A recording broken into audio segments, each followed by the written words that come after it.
goodness. Oh, wow! In your life, have you seen anything like that? Hello, folks, and welcome back to the Cutline, a golf podcast brought to you by the TAB. I am Cal Tiley, and I'm joined in studio today by the one, the only Paul Mawate. Paul, how are you, mate? I'm good, thank you, Cal. Yep. Wasn't the most successful of weeks hunting-wise last week, but did see some great golf. Did see some great golf, and we'll get to that shortly. Back this week after skipping class last week to go and play some golf. We did give him a pass. I guess if you're going to miss the Cutline podcast, it better be because you're playing golf. Yeah. Tom Hills. Tom, how you going, mate? Happy New Year. Yeah, Happy New Year, boys. Sorry I missed last week. Bit of holiday brain. Booked around with a couple of elite customers who I look after and skipped class, like you say. I did my selections basically in the car on the way to the round, so I'm sorry if you were like me and followed. Harry Higgs and co. couldn't do anything to get near the cut line, so I guess I was cut and so were they. The concerning thing there is that you picked Mark Leishman as your best, and I also had Mark Leishman as my best, and I put in a couple of hours of work there, and he still didn't perform. So normal transmission has resumed for 2022. It's a bit like golf. It doesn't matter how you get it in the hole. It's just get it in the hole. Yes, correct. Yes. But where'd you play? Played out at South Head, so sort of out the Kaipara Harbour way, about 45 minutes an hour sort of from Auckland City. Nice wee track, actually. Plenty of carts, which are required on a hilly track. Some short par fours and par fives. And actually, Tiger Woods played there when he was in New Zealand. So they've got some photos of Tiger in the clubhouse drinking a few beers and whatnot, because I think it's Steve Williams' home track. So yeah, fun fact for you. Very nice. What did you shoot? I think he shot pretty low. They've got like a plaque on one of the tee boxes where he's put it on the green on the par four. And yeah, they're talking to apparently the guy behind the bar or whatever. The golf pro didn't realise he was coming. He looked out the car park and thought, shit, that guy looks like Tiger Woods. It was Tiger Woods. So they kept it pretty quiet. And I think maybe a couple of locals got a cool around when he was on course and came and watched. But I think there was about 10 blokes in the clubhouse afterwards having a beer with Tiger, which would have been pretty cool. No Tiger out there last Wednesday, but there was one Tom Hills, and yes, I did have a gallery. And what did you shoot? Did you have a plaque? Yeah, 80. Yeah, a couple where my balls went out of bounds, maybe. That was about it. I did actually on the 18th stiff it to about 2 inches to have the match. So, yeah, that was my highlight. Yeah, comes up clutch. Exactly. Unlike others. Yeah. The less said about my golf this weekend, the better. Wow, I'm rattled. Before we move on, Tom, you've actually got some news. I thought you may want to share with our devoted listeners. Yeah, well, it's not a sabbatical. I'm heading overseas. Unfortunately, we'll be leaving the TAB as of about the 20th of next month. So I'm on the home stretch, but hopefully can find some winners before that. Going to go live over in Europe, in Amsterdam. Planning to try and get to the 150th Open this year. So if I do, I might have to call in and give you boys a bit of word as a man on the ground.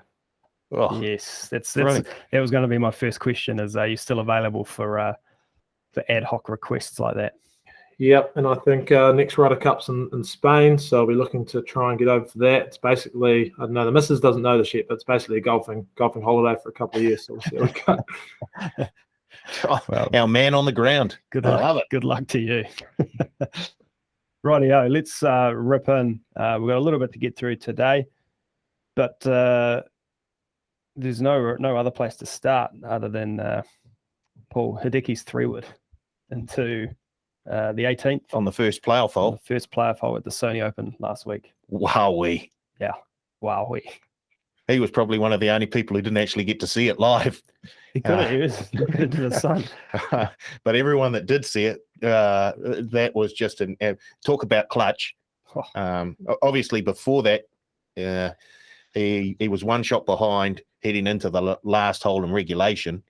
So He had to do something special to get in there, and his drive on the 18th, the 72nd hole, was just superb. And as he lined it up, I thought, if I lined it up like that, my ball's hitting the tee box marker. He was almost directly behind it, and it's quite a significant tee box too. The marker was, and I heard a noise, and I thought his ball's hit it, but it didn't, because it flew down. It was in absolutely perfect position for his approach shot, but I don't know, maybe his tee hit it. Just superb. He was 5 back with 9 holes to play. Yeah, that is unheard of. And this is one stat you hardly ever hear when it comes to Hideki. He was number 1 in strokes gained putting for the tournament. So it just goes to show, when his flat stick is good, he is a very, very hard golfer to beat, and thoroughly deserved his victory. Felt a wee bit for Henley. But, I mean, when you're 5 shots up with 9 to play, you really should put it away. You pretty much just have to play par golf just about in the final 9 holes to win. So, Hideki, well done. Great to see him back. I'm not sure he'll be at the top of the putting stats in his next tournament, but he did it when it counted. He's one of those. He's a very similar, Tom, to Colin Morikawa, in that he's not a great putter. But the rest of the game can strike the hell out of the ball. Yeah. And if he does start putting well, everyone else needs to be very concerned. Yeah. Well, he led strokes game putting, didn't he, for the week? And I think you can almost say, if he does that, well, if he's top 10 in putting throughout the week, he's not going to be out of the top 5. He's been remarkable. He's had 3 top 5s in his last 5 starts or something, I think I read. I remember last year, and we were sort of giving him grief because he was a sort of nearly man, but it was actually cool to see him get over the line. It'd be interesting to see how he sort of continues on. Obviously won the Masters, not last year, the year before, was it? No, it was last year. Last year, yeah. So he's looking good to defend his title. I mean, he must be nearly into probably 2nd or 3rd favourite, you'd think, now for the Masters book. Well, Paul can have a look at that while I give you some stats. What do you want me to look at? Hideki's current situation in the Masters outrights. Right. 3 wins in his last 18 starts. That includes the Masters, but 2 in his last 3 starts. He won the Zozo in Japan, finished T13 in the Tournament of Champions, and obviously the win at the Sony Open. He could be in for a 2016 type year when he won 5 times that year. I'm expecting big things from Hideki this year. He is currently $26 to win the Masters this year. Favorite, John Rahm at $9. No thanks. He's not even the top 10 of betting. Here you go, punters. Get on Hideki to back up at the Masters. What's the be great to hear what he's putting on the menu at the Masters as well. Hopefully some Japanese sort of food, some sashimi and sushi and donburi and all sorts. I had some sashimi on Saturday night, and I woke up feeling very sick. Admittedly, I had 1,000 drinks with it. Yeah, they had nothing to do with it. I think the sashimi was off. It needed to be cooked. It's supposed to be fresh, Carl. Yeah, I know. That's the joke. That one. Oh, okay. Wow. Right. Let's move on. Let's have a look. Oh, God. You are dead. Let's have a look at last week's results. Well, we had a quick look before, and Paul hasn't updated the sheet. But there's nothing to update. We can tell you it was a clean sweep across the board. We're all down $100 for the week. I just want to give a formal apology on my part. I was very confident in all of my tips last week. And no one fired. I think Chris Kirk was the best, and he was T27, which is disappointing. We did, however, though, we trialed, or we got up some power plays. The bookies got on board, and we all gave them our tips, and we come up with some power plays there. They proved very popular. So I've talked to the traders again, and we will have some for this week.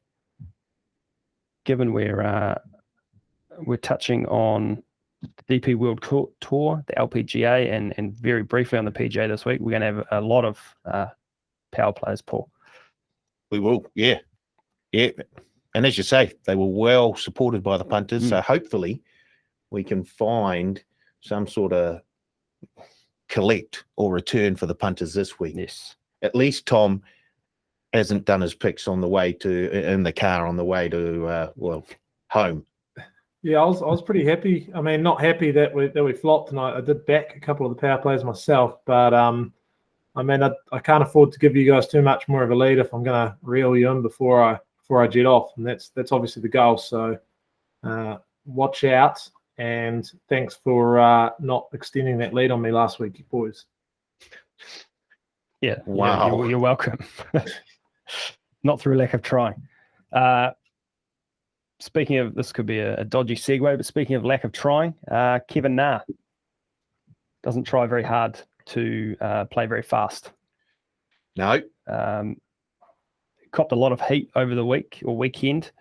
Someone clocked him at 4 minutes or something to line up and take a putt. Tom, what's your stance on slow play? Oh, I hate it. Firstly, when I'm playing and I have to wait for some guys on the green or a woman on the green in front of us, just takes you out of your rhythm. And I think, I guess with the new sort of regulations on the green reading books and stuff, guys are going to be, I don't know, it's going to be harder to read greens, but part of the skill is actually reading the green in a designated time. You're actually supposed to have, 45 seconds or something to line up your putt. And when you're taking so much longer than he is, he's actually almost getting an unfair advantage, I think. Not only that, is he's also pissing off his playing partners, guys behind him, and it's not a good look for the game. So I hate it. I hope, I don't know if he can get sanctioned. He's obviously getting called out by some of his other sort of fellow PGA Tour players. But yeah, enough's enough. Something's got to be done.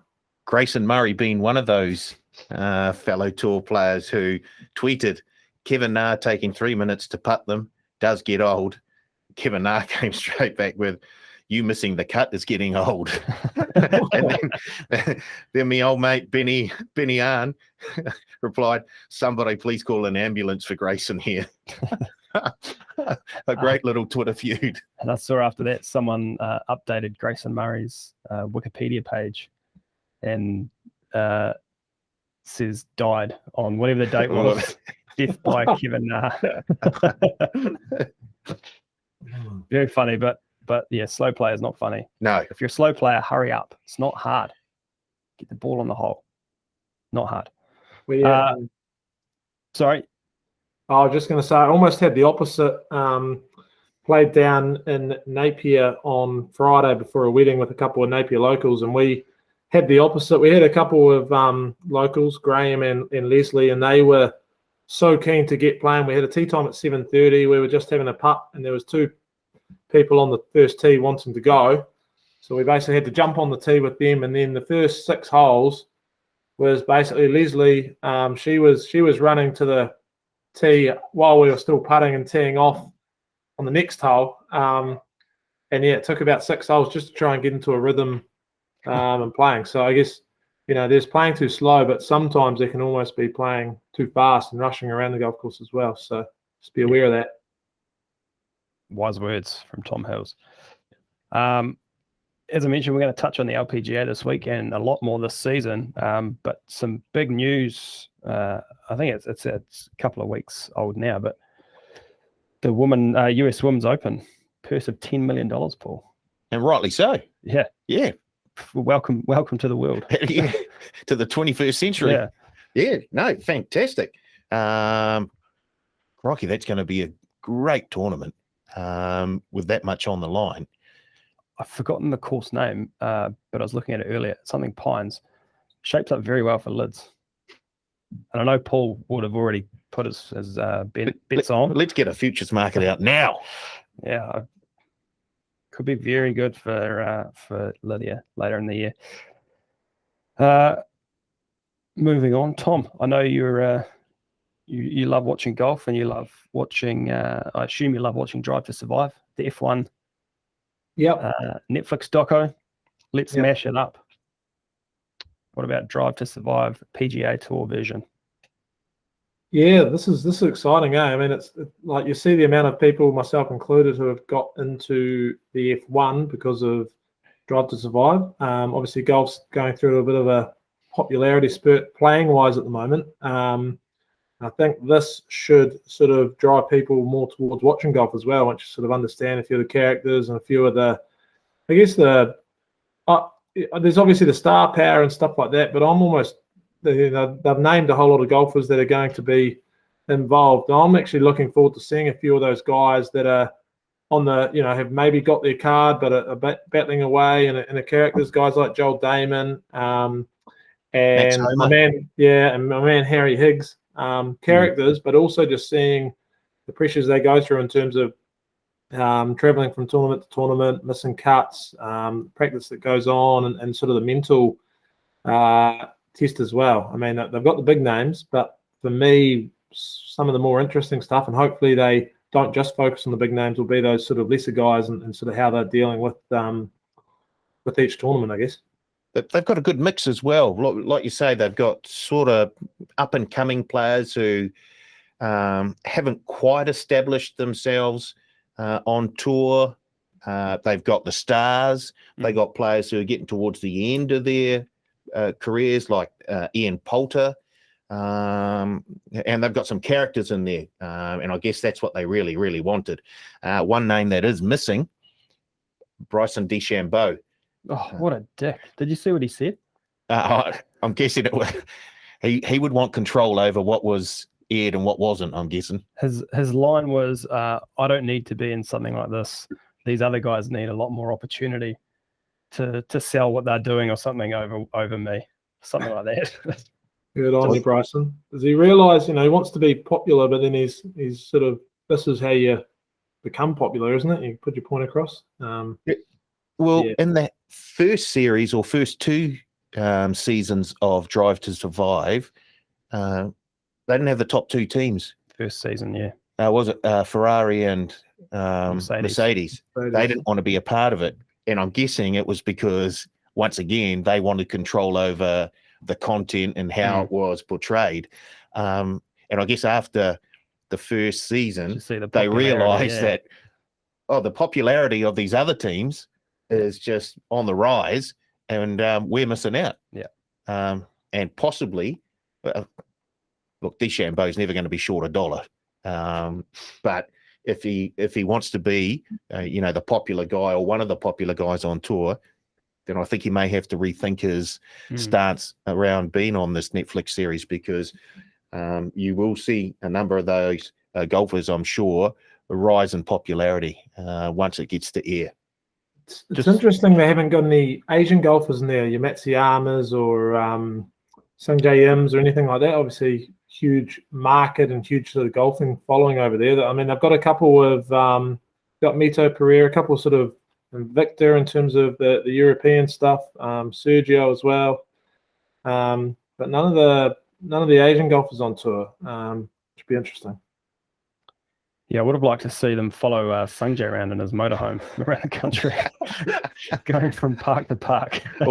or Benny Arn on the practice screens. Who are you most excited to see? Just quickly, Tom. I think the sort of lesser guys, Joel Damon, Harry Higgs, who are big personalities, bloody funny. I think they'll be a bit more unfiltered than the likes of your DJs and your Brooks. So those guys, and I'm also a huge Victor Hovland fan. Just looks like a great bloke, and will be good to see him up close and personal as well.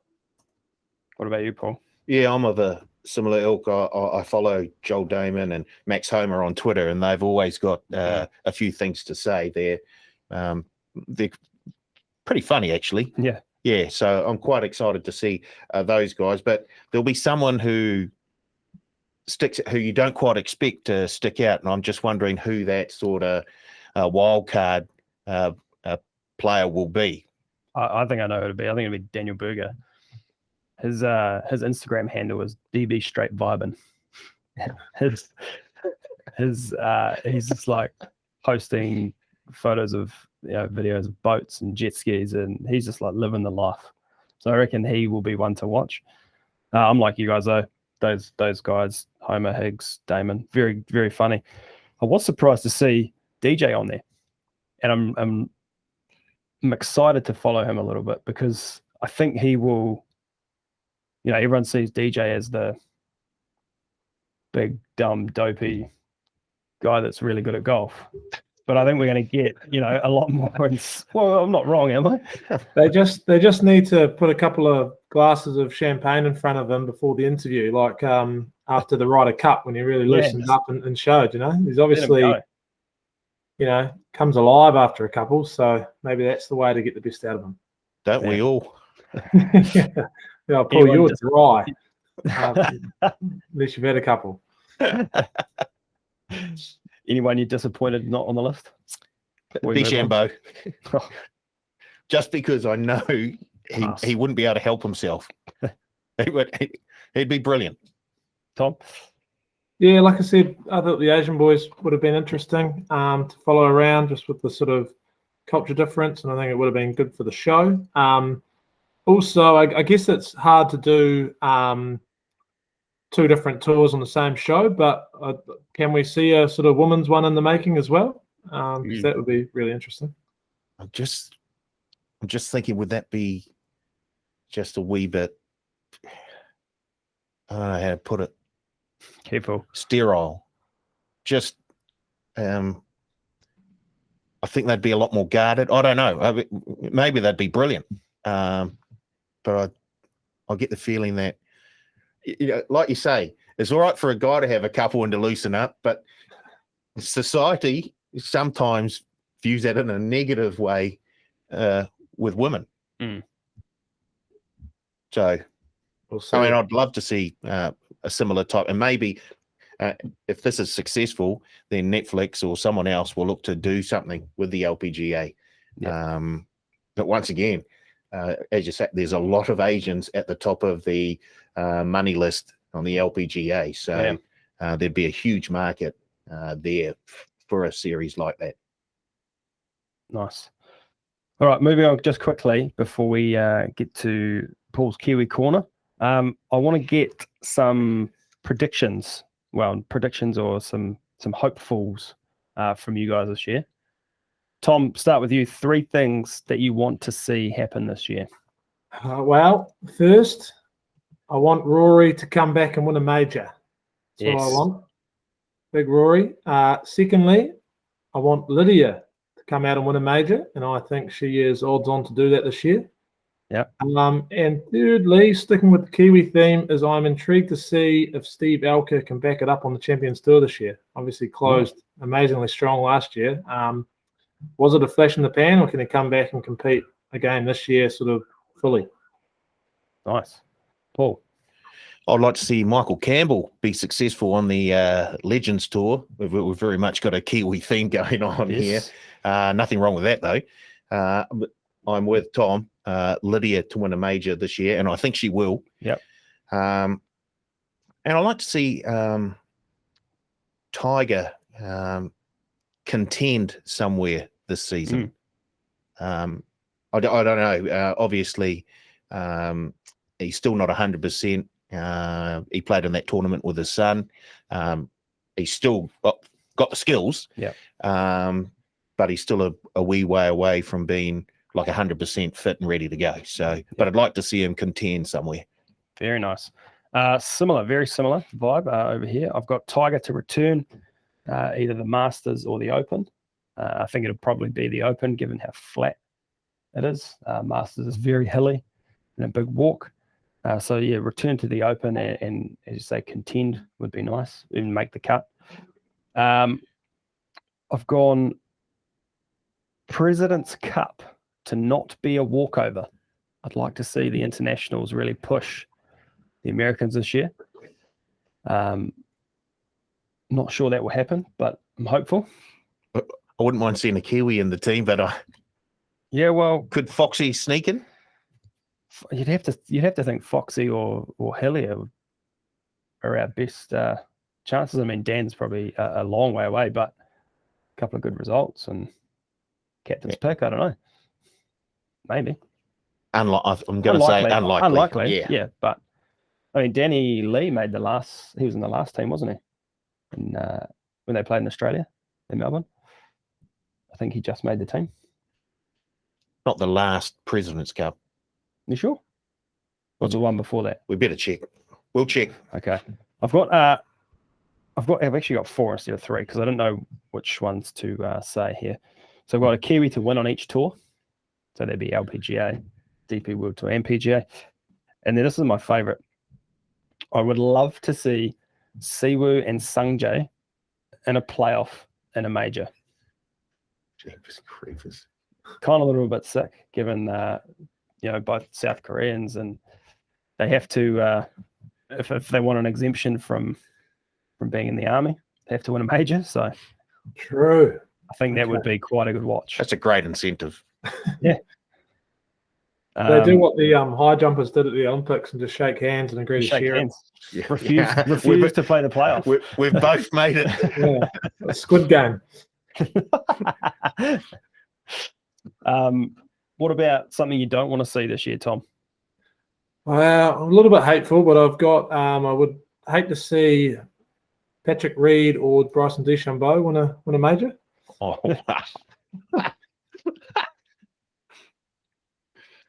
That's about it. I'm a pretty positive guy, to be honest. But yep. I didn't write it down, but Patrick Reed winning in general was one of my ones. I thought.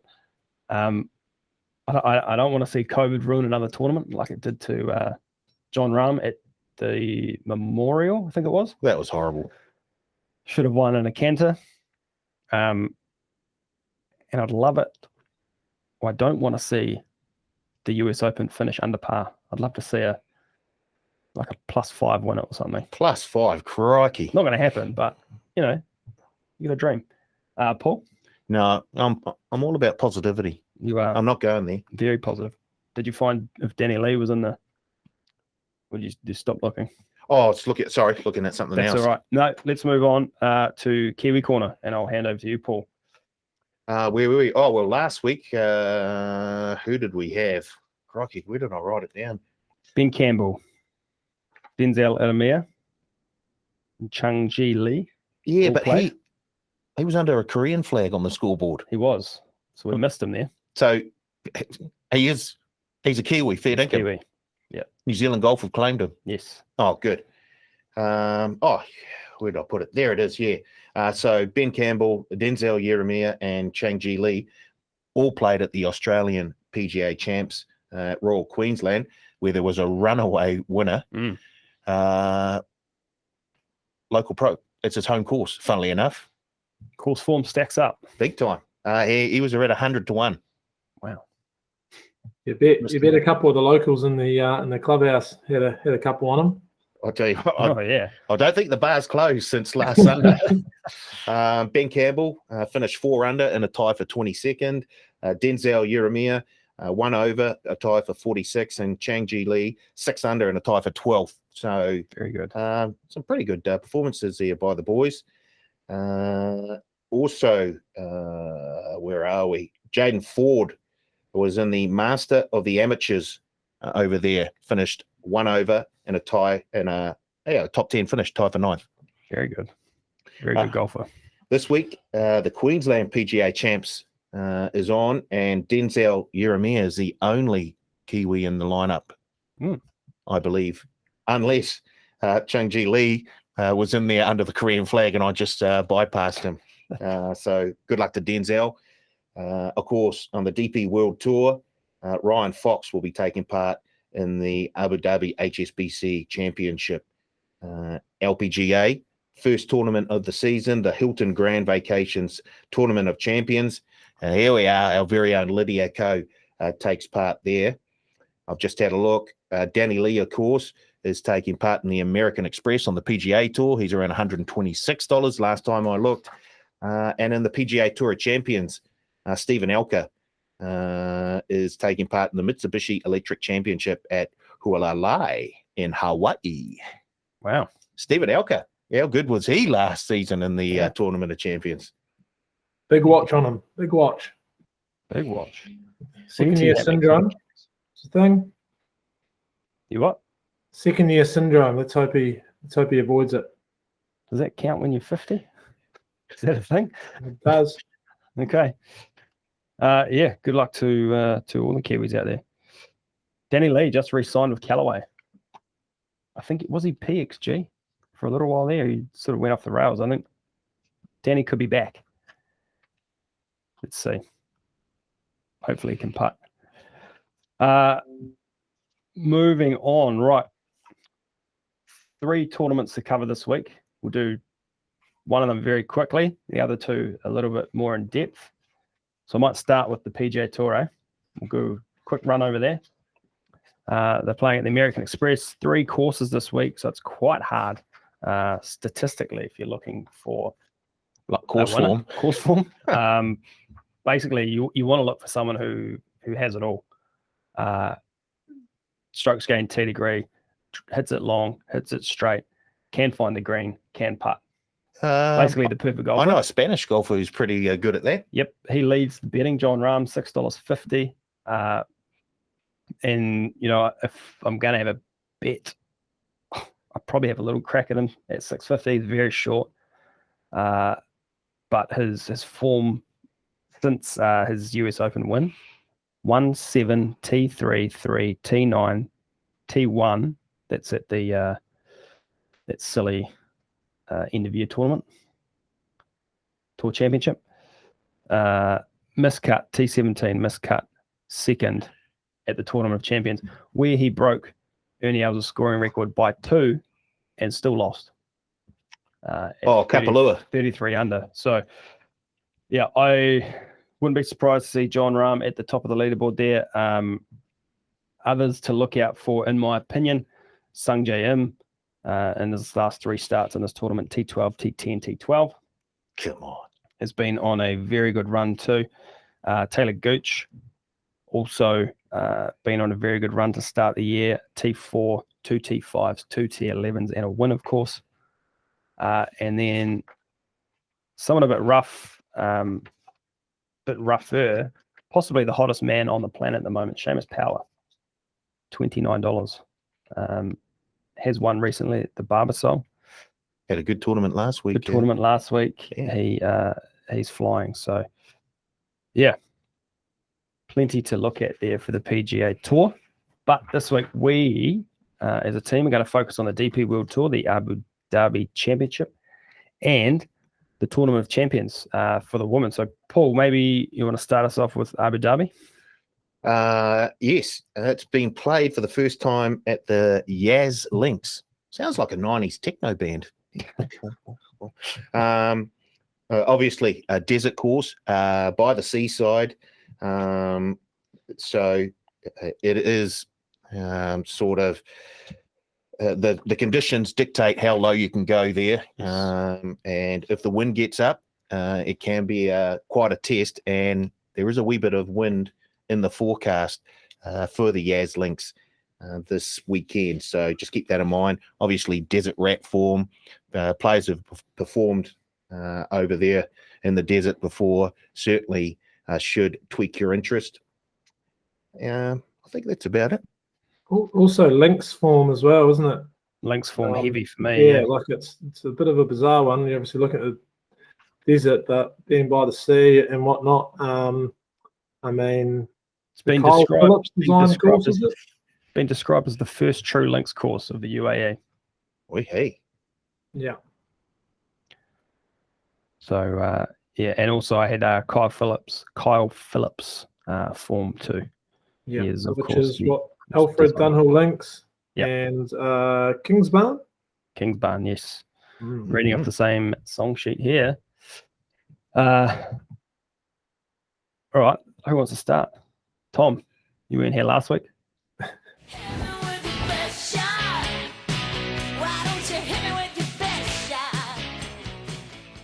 Look, I've gone through and I sort of identified a few guys down the page and whatnot. I tried to come up with someone different, but all the stats, all the hype led me back to, I don't think I've done this on the cut line before, to a single digit favourite, and that's Colin Morikawa. If he wins this week and Jon Rahm finishes, I think, tied for 7th or worse, he will become the world number one. Obviously, best iron player in the world, seriously accurate off the tee. His flat stick has let him down in the last couple of tournaments. But I think this week, with it being a new course, with not that many people knowing the greens, I don't think his putting will be, I guess, as far away. I think other players are going to struggle on the greens as well. And he can sort of hold sort of par or even with the field on the greens in tough conditions. He's just got class. He's got drive, obviously won here in the desert the last start, and I just can't go past him, to be honest. So I'm going to be boring, but just think Colin is my man this week. Yeah, I can get behind that. I won't, but I can definitely get behind that. He's very much in the sort of a mold of a Matsuyama, isn't he? Oh yeah. It's like if Morikawa's putter is even lukewarm this weekend, he's going to be right there in the mix. So yeah, very, very easy to see why he is in fact a $7.50 favourite, but why you would still be quite keen to back him. Just trying to have a quick look here. I read somewhere that it's supposed to, if you get an early late tee slot, Thursday, Friday, you're probably better favoured or better suited because the wind's supposed to get up late on the first day. So it'd be fairly calm early morning first day. So I'm just trying to find the tee sheet, but I can't do that and talk. I'll go with my top tip then. Thanks. I've tried to think slightly outside the box, so I can understand why you'd like to back Morikawa at $7.50. A McIlroy who has always enjoyed playing in the desert, also at $7.50. Victor Hovland, who once again has got that all-round game to put him in most tournaments. He's at $11. So I've gone further out, though. I've gone Tyrrell Hatton at $23. He's a defending champ. Last season on the European Tour, he was top 20 in greens in regulation and putts per greens in regulation. He had a fairly solid finish to the season as well. And I think he, at the price, I think he can perform and give us a bit of a look come Sunday. So Tyrrell Hatton at $23. Well, good news for you is Tyrrell Hatton is off early. Defending champ. Defending champ. Not at the Yaz Links, but yeah, in the tournament. As I said, I can see why you picked Colin Morikawa. It's very close to going Rory as well with his desert form, and I just love Rory. But I'm going a little bit wider as well. A former Open winner, an Irishman, Shane Lowry, at $21. I think he stands up as one of the guys who can tip up these top tier players, especially if that wind gets up. As I said, he carved them up at the Irish Open as an amateur in I think 2009 in the wind and rain there. Windy, he's a former champion at this tournament, Abu Dhabi Championship 2019. Very windy there that week. He's finished 4th and 5th in the last 2 Dubai Desert Classics. And there's 9 starts to close out 2021, dating back to the Irish Open. He didn't finish any worse than T23, and has gained strokes and approach in all of those starts. So Lowry, one to watch for 2022. That Open Championship win, those conditions were just deplorable. They were. So I'm hoping for a little bit of wind here. Won't be as cold as his Open Championship win, but and I think too the way he closed out the Ryder Cup last year, he was pretty impressive, even though they got towed up. But yeah, big season for Shane Lowry, so I'll take him. He's paying $21. Mid tier, Tom.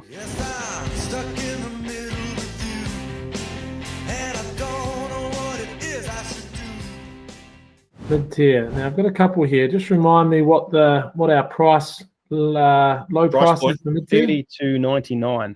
Okay, that's fine then. So I'm going to actually go with South African, and that's Big Dean Burmester. He actually last time in the World Championship in November, he was tied for 6th in Dubai. He also has form at what we said was one of the correlation courses at the Alfred Dunhill Links, where he was 7th last year. He seems to, like I said, he seems to thrive in the desert, and I think that he doesn't mind playing in the wind. He's at $41, and I think he is a good shout. Like I said, he's sort of top 10 the last couple of times he's been out in the desert, and he's a good each way play this week for me. Nice. Paul? I'm going for a top 100 player on the World Golf Rankings from Denmark, Rasmus Højgaard, paying $51 at the moment. Off the tee in his iron play, was very, very good last season. He's won on tour as well, so he knows that winning feeling. Once again, just need that flat stick to warm up slightly, and he should be there or thereabouts. So Rasmus Højgaard for me at $51. Nice. I'm going for an Australian, Adam Scott, at $31. For some reason, I don't know about you guys, but whenever there's wind or links courses involved, the Australians always sort of jump out at me. Cam Smith, first week, Mark Leishman, Sony. Minwoo Lee had a good week back in his home country last week. Back at Queensland. Long plane trip for him to. I did. I've actually got him circled this week too, but I won't officially take him on the cut line. I mean, Adam Scott, he should be an Open Championship winner. 2012, he's won in Doha. He's been in the UAE practicing for the last couple of weeks, which I think is pretty big. And a stat that I found, he goes very well out the gate, first tournament of the season. And I think it was 22 starts. That's how long he's been around. He's had 2 wins, 5 top 7s in his first start back, and then another win and a couple of seconds in his second start back to the year. So can come out the gate early, hot. So fingers crossed for Adam Scott. He's paying $31 here. Tom, a roughie. Looks like a long shot, baby. Hey, Ruffy, well, I get down to the betting page when I see a 1. I've got the same one. Zeros, and I see one man who sticks out, and that, of course, is Ryan Fox. Now, I've been informed he's had a very nice summer fishing. Yes. I think we're looking at correlation courses now. I don't know this, but I would guess that he would have had a couple of rounds at Tara Iti. Tara Iti is like a links course in the desert, isn't it? Bit of wind, I wouldn't know the ocean, sand. I think a refreshed Foxy over there at 100s, he's going to be my roughie. Catching fish doesn't help you make putts. Yeah, but a clear mind does, Carl. That's my problem. That's my problem then. Paul. Ryan Fox at $101. I knew you'd come up with the stats as well, so I'll just leave that to you, Paul. Okay, so as you say, a clear mind, relaxed, and I think that's a big, not an issue with Foxy, but when he's relaxed, he just seems to play a lot better. The wind is forecast to get up, and if there's someone who's showing form in windy conditions, it's Ryan Fox. The final round of the Vic Open last season, the conditions were very windy. It was. I think they were actually contemplating or postponing the final round because it was so windy that the ball was struggling to stay on the green at times. He shot an 8 under 64 under those windy conditions to finish second behind Minwoo Lee, who was just had too much of a lead. But he had an 8 under 64. 2 eagles in that final round, 64. So he was smashing the ball, and he was smashing it fairly straight as well in terrible, terrible conditions. So if the wind does get up, I think Foxy, I think it brings the rest of the field back to him slightly. And so I think the 101 is a little bit of value. So Fox for me as me outsider. There we go. This does have an early morning tee off, 8:40 tees off. All right. This is where you want to listen, boys. I found an absolute gem here. Forget Fox. The world number 233, Joachim Lagergren. I hope I've said that right. $126. We talked about the Alfred Dunhill links, Tom. Yes. This guy absolutely loves the Alfred Dunhill links. 2015, he was 4th. 2016, 4th. 2019, 3rd. Last year, T2. He has some very good scores at Kingsbarn, a 66 and a 62. He won the Sicilian Open in 2018 at Verdura, which is a Kyle Phillips designed course. He missed out on winning the Qatar Masters in 2017 in a playoff. He's made 8 of 9 cuts to close out last year, gaining strokes and putting in all of them. Very long shot, but definitely worth a look at $126. What was his name again, sorry, Carl? Joachim Lagergren. Okay. I've definitely said that wrong, but you'll find them. You'll find them. We'll roll into the LPGA before we give our bets for the week. Paul, what do you know about the Tournament of Champions this week? It's going to be held at Lake Nona Country Club in Orlando, Florida. It's a Tom Fazio designed course, so you probably want to keep in mind any players that have form on Tom, and there are a number of Tom Fazio designed courses, so you should be able to find a few players in that field who have a form on his designs. It's the first time that the Tournament of Champions has been held there, but the Gamebridge last season was held at Lake Nona, so maybe take that sort of form into consideration as well. Yep, very nice. Jess Corder, the defending champ, she beat Danielle Kang in a playoff last year, and I think her sister Nelly was 3rd, but Nelly won at Gamebridge the week after. First ever time sisters or siblings have gone back to back. Second time. Sorry. The Sorenstam's. Yes. Okay, Tom, have you got anything to add for the Tournament of Champions there? No, I don't, I think. You look confused. No, all good. Okay, well, you can kick us off again with your best bet for this tournament.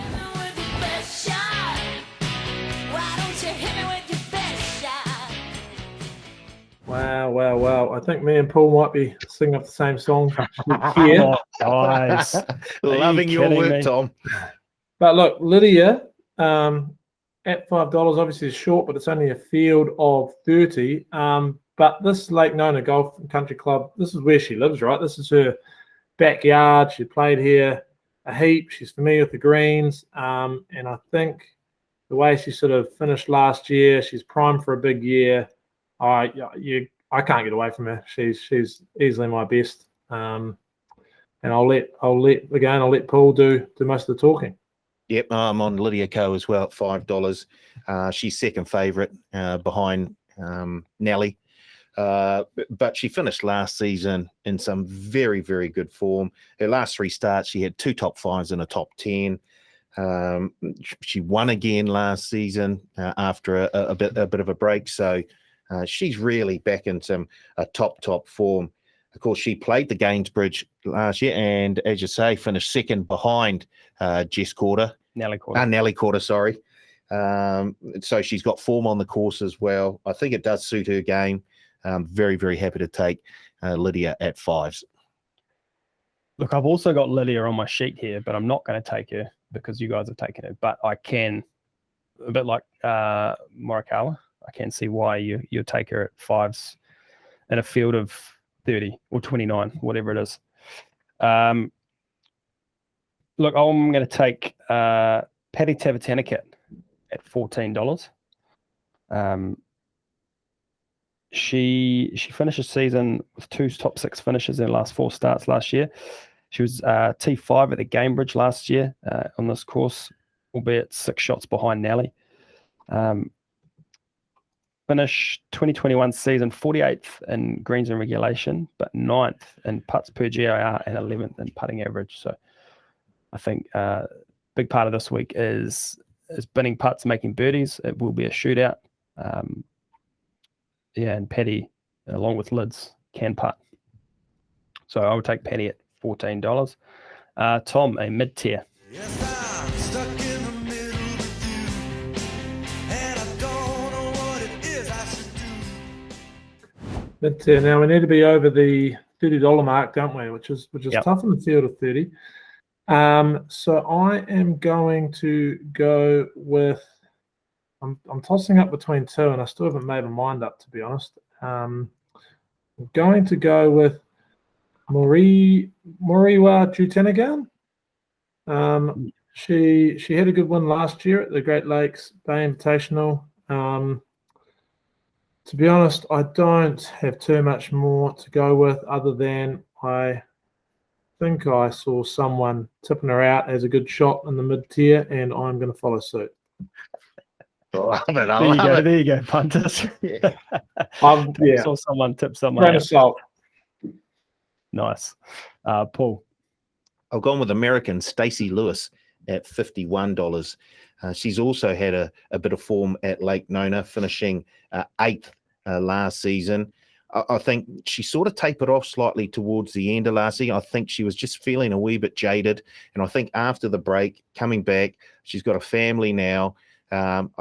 I just get the feeling that she's going to start off fairly quickly this season, and she may taper off again towards the end. So I'll be backing Stacey in the first few tournaments, and I do like how she suits up here at Lake Nona. So Stacey Lewis at 51s. Nice. I'm going for Matilda Castron at 41s. I think anytime you can find a 2-time or a multiple-time winner in a field of 29 at more than $40, you've got to look at her. She won on both tours, the LPGA Tour and the Ladies European Tour. She was a rookie in the Solheim Cup and absolutely carved up. Didn't play like a rookie. Did not play like a rookie. No. She's not the greatest putter, but she is 7th in greens and regulation, 46th in driving accuracy, and she posted 22 rounds in the 60s last year, sitting about 27th tour. So, as I say, 2-time winner. Have a look at $41. And a roughie, Tom. Looks like a long shot, baby. Oh, I've got no idea. Take your pick. I'm going to take Michelle Wee as a roughie. West. 176. Yeah, well, married to Kanye West these days. At $176, worth $2. There you go. Easy. Paul. I'm going with Sophia Popov at $111. She's another one who finished 8th at Lake Nona last season. She's a major winner, having picked up a major at the Open Championship, and she was 10th at the Tournament of Champions last season as well. She, once again, her form sort of has faded away over the sort of the last half of last year. She did finish 2nd at that match play tournament in Vegas last season, so she's still got game. And at $111, I just think she's just a wee bit too juicy to let go. So Sophia Popov at 111. Also, Sophia Popov at 111 for all the reasons Paul has just said. So yeah. Alrighty. Time to divvy up some cash and play some bets, I guess. Tom, do you want to start and let us know where your money's going? It should be noted that we've only got outrights up at the moment for the Abu Dhabi Championship and the Tournament of Champions. But I am told the other markets will be up later today. This is Wednesday, of course. So Cool. we won't know prices, but we can guess. That's fine. I'm going to go with my two best bets, and they are two short-priced favourites. 25 to win on Lydia and 25 to win on Colin Morikawa. So going the short way home in both of those. That's 50. In the women's tournament, I'm also going to have a bit of a spec on Yuka Saso, talented young golfer who, if she puts it all together, gets the putting right, she can win. I'm going to have 10 on her to win. I think she's paying $19 at the moment, and 10 on her to make the top 5 in that tournament. That is $70, isn't it? Then I'm going to have $10 each way, 10 to win, and $10 top 10 on my man Dean Burmester in Dubai, which leads me another 10. I would love to see some more markets, but I am going to put the last 10 on.